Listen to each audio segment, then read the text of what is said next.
Olá, meu nome é Paulo e nessa aula nós vamos abordar a neurobiologia da atividade física. Para isso, nós vamos detalhar o funcionamento de alguns dos principais sistemas que compõem o nosso organismo e sua relação com a atividade física, destacando o sistema nervoso e a sua atuação sobre o movimento. E no final, nós vamos fazer uma análise sobre o papel da atividade física e da alimentação na manutenção da saúde corporal. Vamos começar? Então, vamos falar agora a respeito do sistema nervoso e atividade física. Como acontece essa interligação? Primeiro vamos falar sobre a contração voluntária, que é aquele meu desejo de realizar uma determinada atividade, ou seja, eu quero levantar uma carga, então esses estímulos elétricos eles vão ter que partir do meu cérebro e se dirigir para o meu músculo. Isso vai acontecer a partir de dois neurônios, onde o primeiro neurônio ele vai se encontrar no sistema nervoso central, na região do encéfalo, mais conhecida como o córtex cerebral, na região do lobo frontal, que é aquela parte mais externa do cérebro, onde se encontra o corpo celular do neurônio.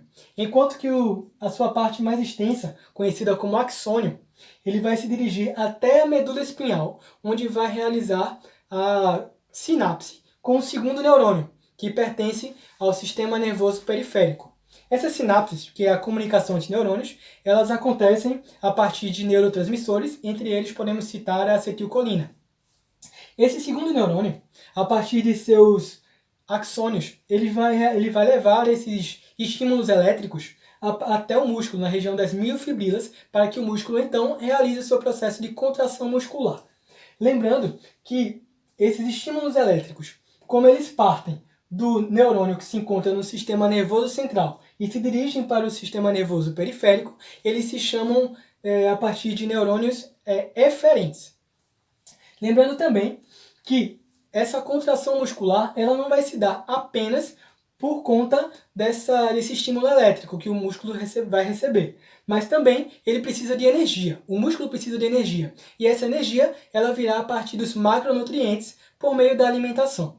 Entre os macronutrientes nós podemos citar os carboidratos, as gorduras e as proteínas.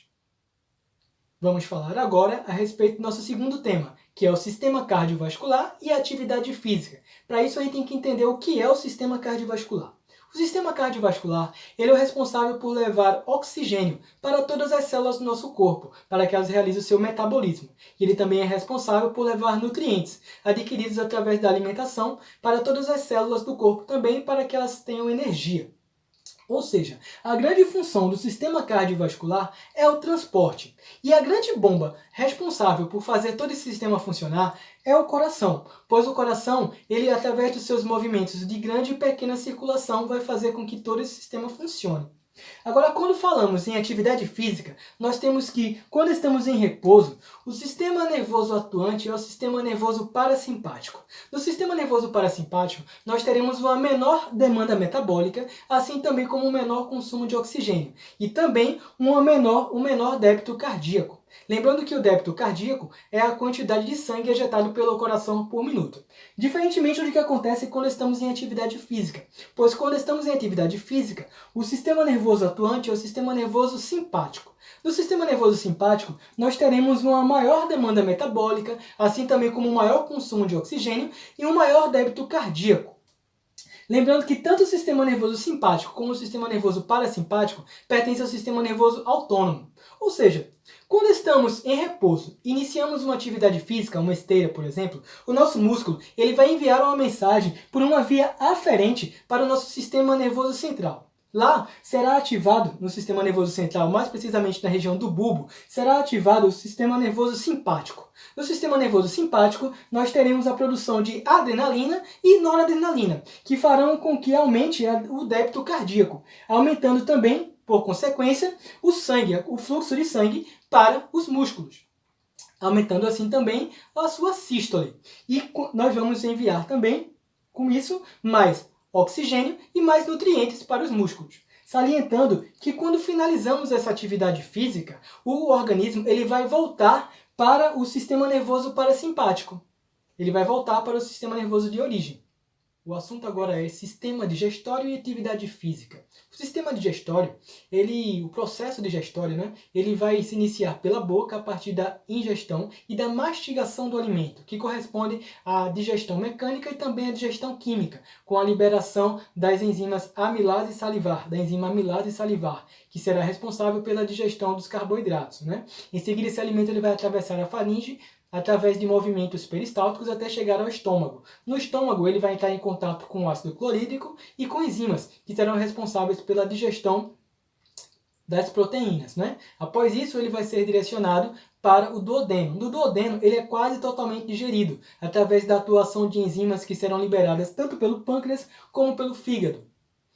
E após isso, ele vai ser levado para o restante do intestino delgado, onde os nutrientes serão liberados no sangue, serão absorvidos para o sangue e irão se transformar em glicose. Essa glicose, ela vai se transformar, vai ser utilizada através de processos químicos no interior das células e vai se transformar em ATP, que será a fonte energética para boa parte das atividades celulares e também, por consequência, das atividades físicas, não é isso? Após isso, o restante desse alimento, né, ele vai ser levado para o intestino do intestino grosso. No intestino grosso, ele vai sofrer o processo de quilificação e também vai se transformar em fezes, não é? É importante destacar também que durante o processo de digestão, a gente não realiza atividades físicas vigorosas. Por quê? Durante o processo de digestão, ele vai requerer uma grande quantidade de sangue. Então é importante não realizar atividades físicas durante esse processo.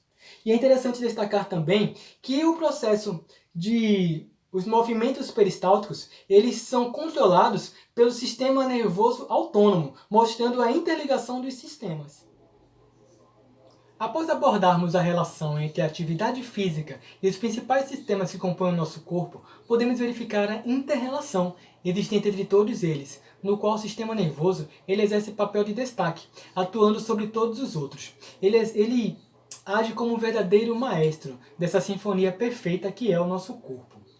O sistema nervoso ele atua sobre o sistema cardiovascular, o sistema digestório, através do sistema nervoso autônomo. E também exerce papel fundamental na realização do movimento, né? Não podemos esquecer também da alimentação, pois é a partir da alimentação que nós vamos receber os nossos nutrientes, né? Os nutrientes, que são o combustível, né? Para essa máquina que é o nosso corpo.